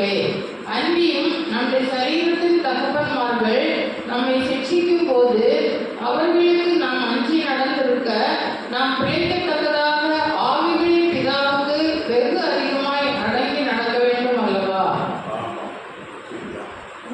நம்முடைய பிரயோஜனத்துக்காக அவர்கள் தங்களுக்கு நலமென்று தோன்றினபடி கொஞ்ச காலம் சிச்சித்தார்கள். இவரோ தம்முடைய பரிசுத்தத்துக்கு நம் பங்குள்ளவர்கள் ஆக்கும் பொருட்டு நம்முடைய பிரயோஜனத்திற்காகவே நம்மை சிச்சிக்கிறார். அவருடைய பரிசுத்தத்துக்கு அவருக்கு ஏற்ற வண்ணமாக நாம் வரும்படியாக நம்முடைய பிரயோஜனத்துக்காகத்தான் சிக்ஷைகள். எனக்கு ஏன் இந்த பாடு, எனக்கு ஏன் இந்த வியாதி, அப்படிப்பட்ட ஒரு முறுமுறுப்பு வேண்டாம். தேவன் சில சூழ்நிலைகளை நமக்கு அனுமதிக்கிறார். எதற்கு என்றால் நம்முடைய சுபாவம் மாறுகிறது, கேரக்டர். அதில் யாக்கோபு எழுதும் போது நீங்கள் அநேக சோதனைக்குள்ள போகும்போது நீங்கள் கைகூர்ந்து மகிழுங்கள்.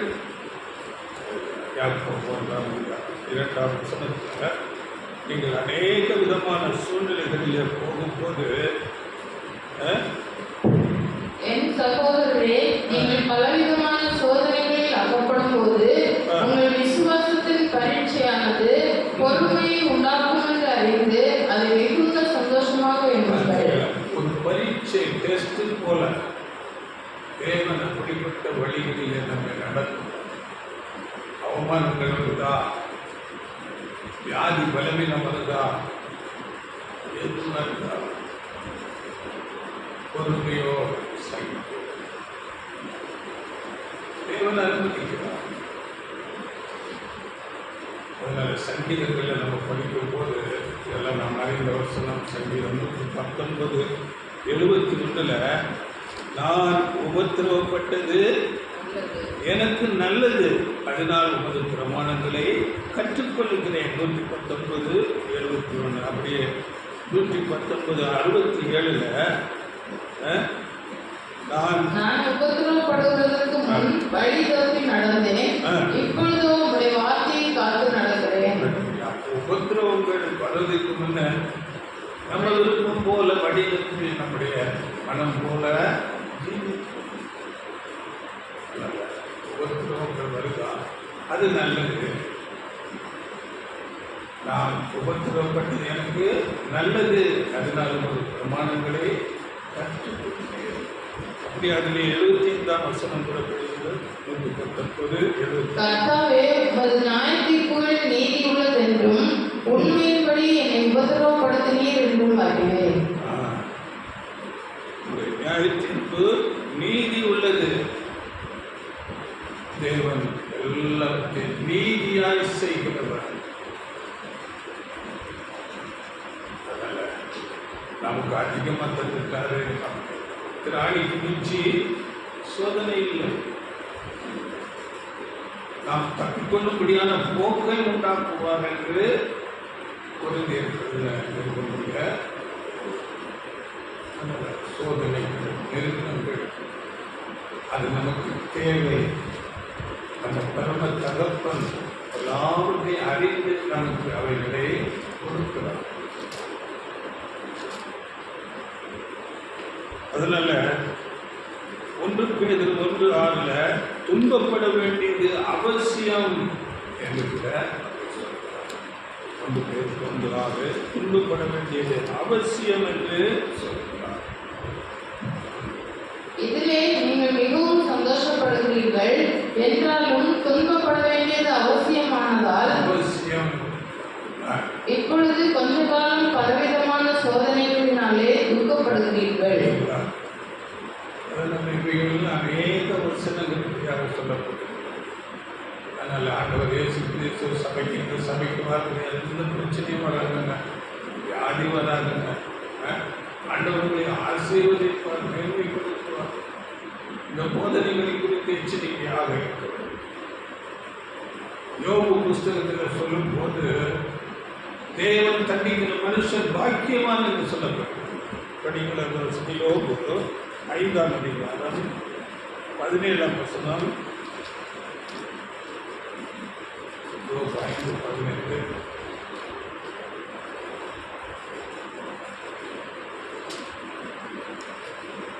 இதோ தேவன் தண்டிக்கிற மனுஷன் பாக்கியவான். ஆகையால் சர்வ வல்லவருடைய சிட்சையை அற்பமாக எண்ணாதிரும். சர்வ வல்லவருடைய சிட்சை அற்பமாக எண்ணாதிருங்கள். இங்கு தேவன் தண்டிக்கிற என்று சொல்லப்பட்டிருக்கிறது. இன்னொரு மொழிபெயர்க்க இதோ தேவன் திருத்துகிற மனுஷன் பாக்கியவான். திருத்துகிறார். நம்முடைய ஜென்ம சுபாவத்தை அங்கே கொஞ்சம் கொஞ்சமாக சீர்படுத்தி நம்மை அவருடைய பரிசுத்தத்திற்கு ஏற்ற விதமாக நம்மை சீர்படுத்துகிறார். இதுதான் நமக்கு அந்த ஒவ்வொருத்தரும் அவசியமாக இருக்கிறது. அதான் பேர் சொன்ன துன்பப்பட வேண்டியது அவசியமானதா. பொன் அக்னியில சோதிக்கப்படும். அதை பார்க்கிலும் ஏறப்பட்டதான் உங்கள் விசுவாசம் சோதிக்கப்பட்டு என்று. அதனால நம்முடைய விசுவாசம் சோதிக்கப்படும். அநேக உத்தரவுகளின் வழியாக நாம் போக வேண்டியது இருக்கும். அதனால தேவனுடைய நியாய தீர்ப்புகள் நீதியானது. நாம் அவருடைய நடத்துதலை நாம் உணர்ந்து கொள்ளவே முடியாது என்ற வசனம் சொல்லுகிறது. ரோமர் 11:33. தேவனுடைய ஐஸ்வர்யம், ஞானம், அறிவு என்பவர்களின் ஆழம் எவ்வளவாய் இருக்கிறது. அவருடைய நியாய தீர்ப்புகள் அளவிடப்படாதவைகள், அவருடைய வழிகள் ஆராயப்படாதவைகள். அவருடைய நியாய தீர்ப்புகள் அளவிடப்படாதவைகள். வழிகள் எப்படி நடத்துகிறார் நாம் அறியோம். அதனால யோபுக்கு எவ்வளவு பிரச்சனைகள் வந்தது. யோபுக்குள்ள நம்ம யாராவது கஷ்டத்துக்கு போயிருக்கிறோமா?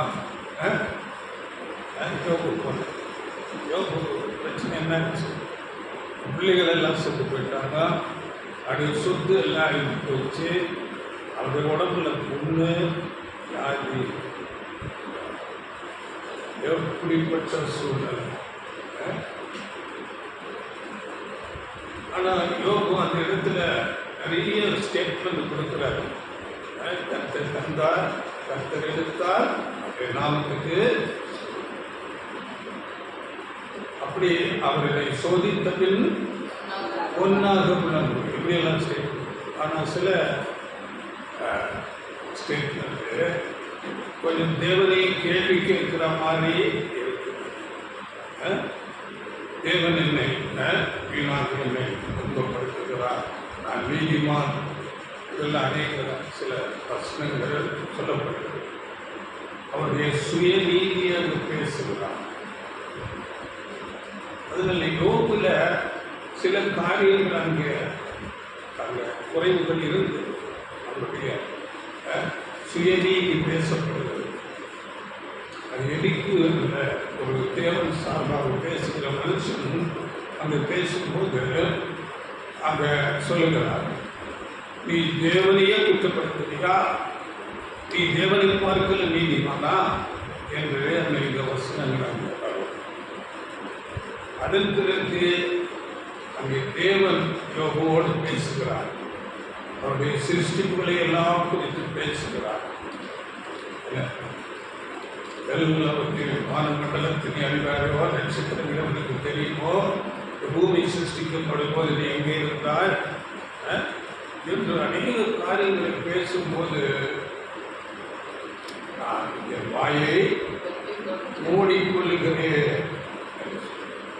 பார்த்தீங்களா? அது 42ஆம் அதிகாரத்தில் 2-3 வருஷத்துக்கு தேவரே சகலத்தையும் செய்ய வல்லவர், நீ செய்ய நினைத்தது தடைப்படாது என்பதை அறிந்திருக்கிறேன். நான் எனக்கு தெரியாததையும் என் புத்திக்கு எட்டாததையும் நான் அறியாததையும் அலப்பினேன். அப்படிப்பட்ட சூழ்நிலைகளை கூட நான் ஏதோ அலப்பிட்டேன், புத்திக்கிட்டாக எனக்கு தெரியாம நான் பேசிட்டேன், வாயை மூடிக்கொள்ளுகிறேன் அதை குறித்து கூட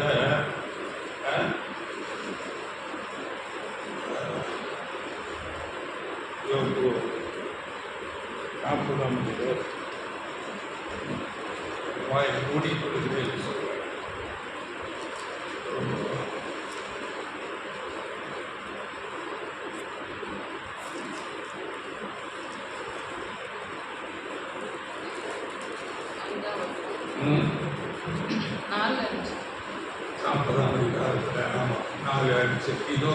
இதோ நான் நீசன், நான் உனக்கு என்ன மறுஉத்தரவு சொல்லுவேன்? என் கையினால் என் வாயை பொத்திக் கொள்ளுகிறேன். நான் 2 தரம் பேசினேன், இனி நான் பிரதித்திரம் கொடாமலும் பேசாமலும் இருப்பேன் என்றான். யோபுக்கு வந்த போல பிரச்சனை யாருக்கும் வரல, நமக்கு யாருக்குமே அவரே சொல்லுகிறார், நான் நீசன், நான் புத்தி இல்லாமல் நான் அலப்பிட்டேன், நான் இனி பேச மாட்டேன், தேவரே சகலத்தையும் செய்ய வல்லவர். தேவனுடைய மகத்துவத்தை நாம் அறிந்து கொள்ள வேண்டும். அதனால இந்த உலக வாழ்க்கையில நமக்கு சரியாக அழைக்கப்பட்ட நமக்கு அநேக சூழ்நிலைகள் நடக்கும், அநேக சிகிச்சை உபத்திரவங்கள் பாடுகள் உண்டு. உலகத்தில் உங்களுக்கு உபத்திரம் இல்லைன்னு சொன்னாரா? ஆனால் இன்னைக்கு அநேக பொய் போதனையாளர்கள் தான் சொல்றாங்க, உங்களை தேவன் ஆசீர்வதிக்க வருகிறார் என்ற சபையில் வந்தால் உங்களுக்கு ஆசீர்வாதம். உலகத்திலே உங்களுக்கு உபத்திரம் உண்டு, ஆனாலும் திடன் கொள்ளுங்கள், நான் உலகத்தை ஜெயித்தேன். உலகத்தில் உபத்திரம் உண்டுன்னு தான் சொல்லப்பட்டிருக்கு. ஏனென்றால் நான் பாவம் நிறைந்த உலகத்தில் இருக்கிறேன். அதனால் உபத்திரம் உண்டு. இந்த உபத்திரவத்தை குறித்து அநேக வேதத்தில் அநேக காரியங்கள் சொல்லப்பட்டிருக்கிறது. அங்கே யோசேப்பு சரித்திரத்தை கூட நம்ம படிக்கும் போது அங்கே சகோதரர்களால் அங்கே குழிக்குள்ள தள்ளி போடப்படுகிறார். அதன் பிறகு அடிமையாக விற்கப்படுகிறார். எகிப்து அங்கே சிறைச்சாலையில் தள்ளப்படுகிறார். அங்கே அநேக பொய்யான குற்றச்சாட்டுகள், இப்படிப்பட்டதான சூழ்நிலைகள் வரும், நமக்கும் வரும். ஆனால் எல்லாவற்றிலும் அவைகளை சகித்துக் கொண்டு தீமைகளுக்கு விலகி தெய்வ பயத்தோடு அங்கே சிறைச்சாலையானாலும் அப்படி ஆக, அதனால் ஏற்ற வேளையில் அவர் அங்கே உயர்த்தப்பட்டார். அங்கே ராஜா ஆள் அனுப்பி பார்வோன் கட்டுகளை அவிழ்த்து அவரை கொண்டு வரும்படி செய்தார். அங்கே வரவைத்து அங்கே சொல்லும்போது ஆதியாகமம் 41ஆம் அதிகாரம் 40 நாம் படிக்கும் போது, உன் வாக்கின்படியே என் ஜனங்கள் எல்லாரும் அடங்கி நடக்குகிறவர்கள். 42 சொல்லப்பட்டு, பார்வோன் தன் கையில் போட்டிருந்த புத்திரை மோதிரத்தை கலத்தி அதை யோசேப்பின் கையிலே போட்டு மெல்லிய வஸ்திரங்களை உடுத்தி பொன் சரப்பணியை அவன் கழுத்தை கழித்து எப்படியாக அங்க மேன்மைப்படுத்தப்படுகிறார். இதெல்லாம் நமக்கு பாடமாக சபைக்கு உபத்திரவம் உண்டு. இப்பொழுதே நியாயத்திற்கு நடந்து கொண்டிருக்கிறது. அதை அதிலே 43, 44 படிக்கிறோம். அது அர்த்தம் தன்னுடைய 2ஆம் ரதத்தின் மேல் அவனை ஏற்றி தென்றலிட்டு பணியுங்கள் என்று அவனுக்கு முன்பாக கூறுவித்து எகிப்து தேசம் முழுமைக்கும் அவனை அதிகாரி ஆக்கினான். இன்னும் பார்வோன் யோசேப்பை நோக்கி, நான் பார்வோன், ஆனாலும் எகிப்து தேசத்தில் உள்ளவர்களில் ஒருவனும் ஒரு உத்தரவு இல்லாமல் தன் கையையாவது தன் காலையாவது அசைக்க கூடாது என்றான். ஒரு உத்தரவு இல்லாமல் ஒருவரும் கையை காலை அசைக்கக்கூடாது அப்படின்னு அர்த்தம். கையையும் காலையும் அசைக்கவே கூடாதுன்னா என்ன அர்த்தம்? அவருடைய விருப்பம்தான். சில அதிகாரிகளை அவர் சொல்படி கேட்கணும். எல்லா ஜனங்களும் கீழ்ப்படியணும். அப்படிப்பட்ட அதிகாரம் கொண்டு இதுக்கு சங்கீதங்களில் நம்ம படிக்கிறோம். சங்கீதம் 105, 21, 22, சங்கீதம் 105, 21, 22. தன் பிரபுக்களை அவன் மனதின்படி கட்டவும் தன் மூப்பர்களை ஞானிகள் ஆக்கவும் அவனை தன் வீட்டுக்கு ஆண்டவனும் தன் ஆஸ்திக்கெல்லாம் அதிபதியும் ஆக்கினான். அதிபதியாக்கி அதுதான் கையாவது காலாவது அசைக்க விட அவருடைய வார்த்தைப்படிதான் செய்தார். அதுவே நடக்கும். திருப்படியும் அதிகாரத்திலே இருக்கிறவனால யாரானாலும் அப்படிப்பட்ட ஒரு மேன்மைக்கு, அப்ப அந்த மேன்மைக்கு போவதற்கு முன்பதாக அவருடைய வாழ்க்கை எப்படி இருக்கும்? இதுதான் சபைக்கு. யோசேப்பு யாருக்கு நிழல்?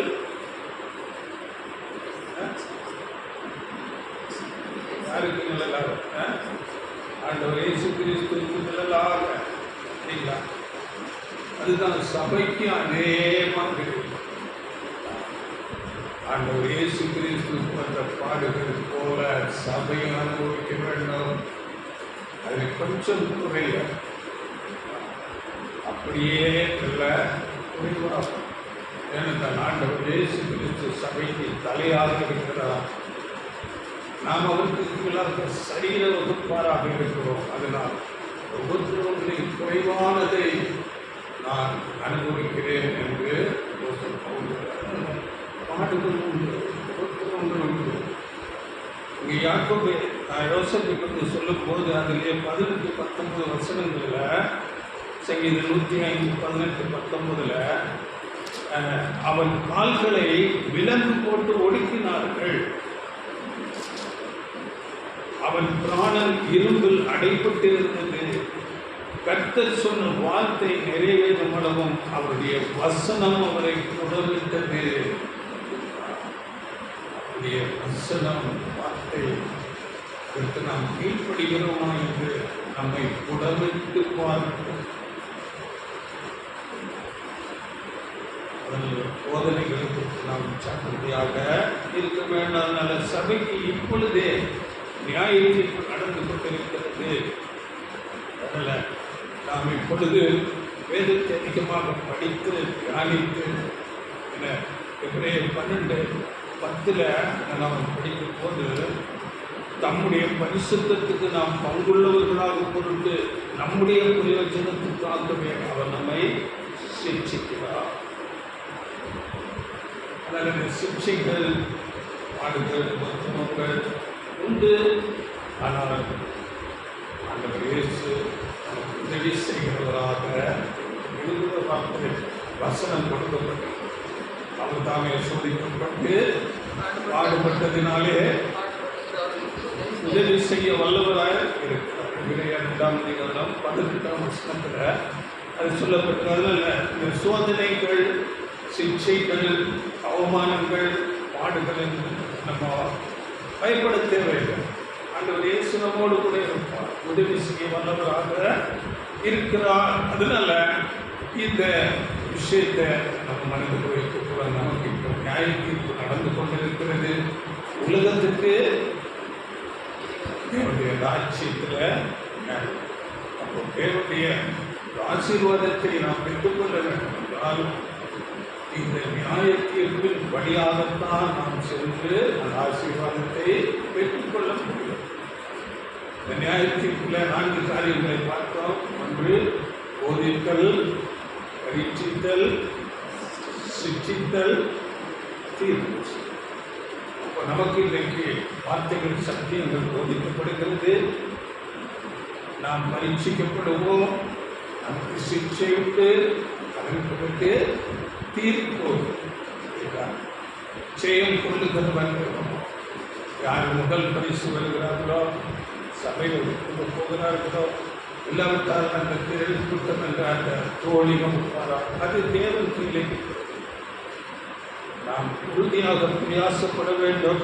அதில் உலகத்துக்கு நியாயத்தீர்ப்பு குறித்து நாம் அநேக வசனங்கள் நாம் நியாயத்தீர்ப்பு குறித்து பாடம் கற்றுக்கிறோமா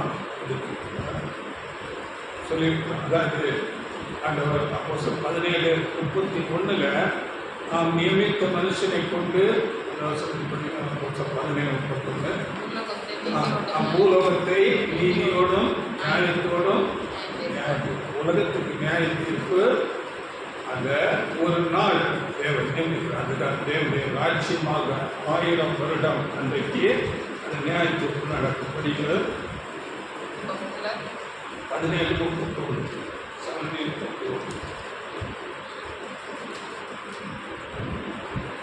மேலும் ஒரு நாளை குறித்திருக்கிறார். அதிலே அவர் தாம் நியமித்த மனுஷனை கொண்டு பூலோகத்தை நீதியாய் நியாயந்தீர்ப்பார். அந்த மனுஷனை மரித்தோரில் எழுப்பினதினாலே அது நிச்சயத்தை எல்லாருக்கும் விளங்கப்படினார் என்றார்.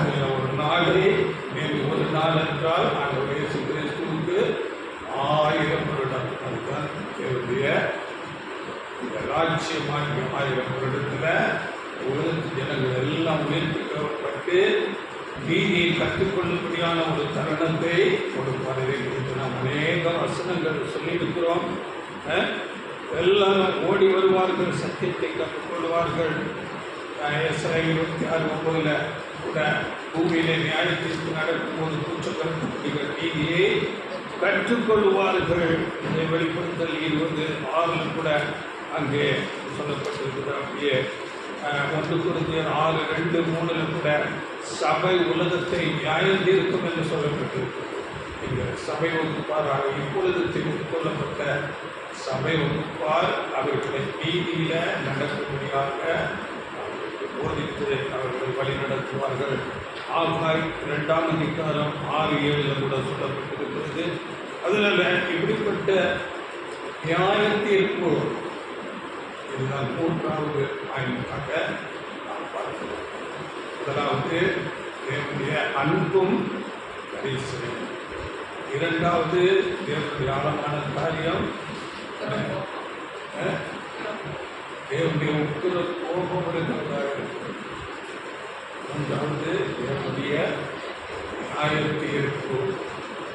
இவைகளை அறிந்து கொண்ட நாம் இப்பொழுது அதிகம் சார்ந்தது வேதத்தை அதிகமாக கற்று ஆண்டவர் இயேசு கிறிஸ்துவையே நமக்கு முன்னோடினவர் அவர்தான். அவர்தான் அந்த வழியை திறந்தார். குறுகலான வழி வாசல் இருக்குமா இருக்கும். அந்த வழியில் அவர் நடந்திருக்கிறார். அவரை போல் அவரையே பார்த்து நம்ம நடந்து மேன்மையான நமக்கு வாக்கு பண்ணப்பட்ட மேலான ஆசீர்வாதம் ராஜாக்கள் ஆசாரி இருக்கிற அந்த மேலான ஆசீர்வாதத்துக்கு பெறும்படி நாம் பிரயாசப்படுவோம். இது எபிரேயர் 12ஆம் அதிகாரம் 2-3 படித்து படிக்கலாம். எபிரேயர் 12:2-3 அவர் தமக்கு முன் வைத்திருந்த சந்தோஷத்தின் பொருட்டு அவமானத்தை எண்ணாமல் சிலுவையை சகித்து தேவனுடைய சிங்காசனத்தின் வலது பாரசத்தில் வீற்றிருக்கிறார். ஆகையால் நீங்கள் இளைப்புள்ளவர்களாய் உங்கள் ஆத்துமாக்களில் சோர்ந்து போகாதபடிக்கு தமக்கு விரோதமாய் பாவிகளால் செய்யப்பட்ட விவிதமான விபரீதங்களை சகித்த அவரையே நினைத்துக் கொள்ளுங்கள். அவர்தான் நமக்கு மாதிரி மகள் அவரையே பார்த்து நமக்கு மாதிரியை வைத்து போனார் என்று கூட பேருக்கு நமக்கு மாதிரி உலகத்திலே இருக்கிற அரசியல்வாதி நல்லவர்கள் இருக்கலாம். அநேக ஸ்போர்ட்ஸ்மேன் நம்ம பேர் புகழ் பெற்றவர்கள் இருக்கலாம்.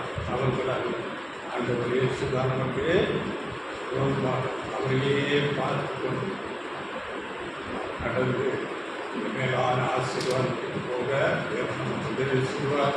இவைகளெல்லாம் என்ன இந்த தேவனுடைய இந்த ஆழமான காரியங்களை உலகம் ஒன்றுமே அறியாமல் இருள இருக்கிற அவர்கள் கண்கள் மூடப்பட்டிருக்கிறது. பிரபஞ்சத்தின் தேவன் அவர்கள் மனக்கண்களை குருநாட்டி வைத்திருக்கிறார். உலகம் ஒன்றுமே அறியாமல் சபைக்கு எல்லாம் போதிக்கப்படுகிறது. அநேக சத்தியங்கள் கொடுக்கப்படுகிறது.